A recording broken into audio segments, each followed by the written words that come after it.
কারণ আমার আল্লাহ সাধ্যের বাইরে বোঝা চাপিয়ে দেন না, যতটুকু সাধ্যে আছে সে ব্যাপারে আবার ছাড়ও দেন না। সাধ্যের বাইরে বোঝা দেন না, লা ইউকাল্লিফুল্লাহু নাফসান ইল্লা উসাহা, সূরা বাকারার সর্বশেষ আয়াত। তো যতটুকু সাধ্যে আছে সে ব্যাপারে আবার ছাড়ও দেন না। সুতরাং আমাদের সাধ্যে তো এটা আছে, এমন মানুষদেরকে আমরা জনপ্রতিনিধি বানাবো যারা আল্লাহ সার্বভৌমত্বে বিশ্বাস করে, আল্লাহর আইনের পক্ষে থাকে, যারা সুদের পক্ষে কখনো যাবে না, কাদিয়ানীদের পক্ষে যাবে না, যারা দুর্নীতির পক্ষে যাবে না, যারা চুরি কারবারির পক্ষে যাবে না, মাদকের পক্ষে যাবে না, অনইসলামিক সভ্যতার পক্ষে যাবে না, ইত্যাদি ইত্যাদি যা কিছু আছে। এমনকি আগামী দিন আরো বড় বড় ফিতনা আসবে। বাজারে যেভাবে গরু বিক্রি হয়, বাজারে যেভাবে ছাগল বিক্রি হয়, আগেই তো বললাম এর চাইতে বড় কম দামে মানুষ বিক্রি হয়। সুতরাং আগামী দিন এই ফিতনাগুলোর মোকাবেলা তো করা লাগবে। আরে ভাই, রাস্তায় মিছিল করতে করতে গলা ফাটায় যদি শেষ করে ফেলেন, নবীর পরে নবী নাই, সংসদে আইন চাই, আপনি গলা ফাটায় শেষ করে ফেলেন। 54 বছর বহুতবার গলা ফাটালাম, 55 বছরেও এখন গলা ফাটছে। লেকিন আইন করে কারা? আইন তো মিছিলের লোকেরা করে না, আইন তো সভা সমাবেশের লোকেরা করে না, আইন তো করেই পার্লামেন্ট মেম্বাররা। তাহলে তারা যদি খাতমে নবুয়তের পক্ষে না থাকে, আমার নবীর ইজ্জত হেফাজতের পক্ষে না থাকে, কাদিয়ানীদের বিপক্ষে না থাকে, রাস্তায় যদি প্রতিদিন সকাল সন্ধ্যা 2টা করে মিছিল করেন, তারপর আপনার উদ্দেশ্য বাস্তবায়ন হবে, তাহলে কত বড় ব্যর্থ আমরা। চিন্তা করেন, স্বাধীনতার এই 55 বছরে এমন মানুষদেরকে আমরা জনপ্রতিনিধি বানাতে পারি নাই, পার্লামেন্ট মেম্বার বানাতে পারি নাই, যারা অন্তত আমার নবীর ইজ্জত হেফাজতের জন্য জোর গলায় আওয়াজ করবে। বাস্তবায়ন হোক বা না হোক, অন্তত আওয়াজ তুলুক। কয়টা ভিডিও আমাকে দেখাতে পারবেন এই দেশের বিগত ইতিহাস থেকে সেখানে দাঁড়িয়ে জোর গলায় আওয়াজ তুলেছেন? কয়টা দেখাতে পারবেন?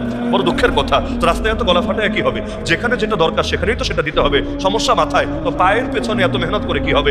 যেখানে রোগ সেটা ট্রিটমেন্ট করেন না।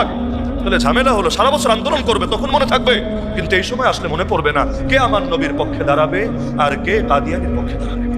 এই সময় মনে থাকবে না। অথচ এই সময় এমন লোকেরা, আরে পাকিস্তানে যতই গালি দেন পাকিস্তানকে, কিন্তু পাকিস্তানে কাদিয়ানীদেরকে অমুসলিম ঘোষণা করা হয়েছে আরো প্রায় 50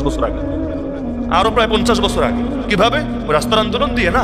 রাস্তার আন্দোলন ছিল, কোনো সন্দেহ নাই, রাস্তার আন্দোলন লাগবে চাপ সৃষ্টি করার জন্য, কিন্তু শুধু রাস্তার আন্দোলন দিয়ে হয় নাই, বরং মুফতি মাহমুদ রহমতুল্লাহ আলী সহ এমন কিছু যোগ্য আলেম ছিলেন পার্লামেন্টে, তারা যখন নিজেদের যুক্তিগুলো এমনভাবে উপস্থাপন করেছেন, কোনো বাপের ব্যাট এগুলো কাউন্টারও দিতে পারে নাই এবং তাদের মোকাবেলাও করতে পারে নাই পুরো জাতি, তখন তাদের পক্ষে এমনভাবে প্রভাবিত হয়েছে। জনমত যেদিকে যাবে, যারা ক্ষমতায় থাকবে তারাও সেটাকে মূল্যায়ন করতে বাধ্য হবেই হবে। আলহামদুলিল্লাহ, ওই কয়েকজন মানুষ এমনভাবে যুক্তিতর্ক উপস্থাপন করেছেন, আলহামদুলিল্লাহ, একদিকে রাস্তার আন্দোলন আর একদিকে সেখানের মেহনত, দুইটা সমন্বয়। আরো 50 বছর আগের কথা, আলহামদুলিল্লাহ, মুসলিম ঘোষণা দিয়েছে। অথচ আমাদের স্বাধীনতার 55 বছরে চলে আসলাম, এখনো স্লোগান দিতে দিতে দিতে মুখে ফেনা তোলা লাগে, কিন্তু যেখানে কাজ করা দরকার সেখানে কাজের ব্যাপারে বড় গাফলতি আছে।